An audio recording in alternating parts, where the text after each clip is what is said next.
জুলুম শুধু আমাদের জন্যই হারাম না, আল্লাহর জন্য হারাম। আল্লাহ তাআলা বলেন হাদিসে কুদসিতে, ইয়া ইবাদি, হে আমার বান্দারা, ইন্নী হারামতু যুলমা আলা নাফসি, আমি জুলুমকে আমি আল্লাহ নিজের উপরে হারাম করেছি।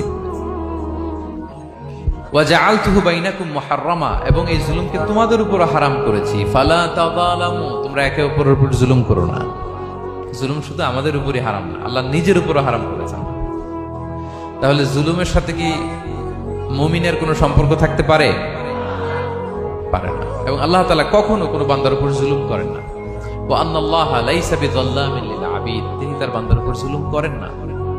কোনোভাবেই যেন জুলুম না হয়ে যায়, এজন্য আল্লাহ তাআলা কিয়ামতের দিন মাওয়াজিনাল কিসত, ন্যায়ের মানদণ্ড তিনি প্রতিষ্ঠা করবেন, যাতে একটু ভুল না হয়ে যায়, জুলুম না হয়ে যায়। আমরা মাঝে মাঝে দোকান থেকে বস্তায় বস্তায় চাল নিয়ে আসি না, চাল মাঝে 1 মণ চাল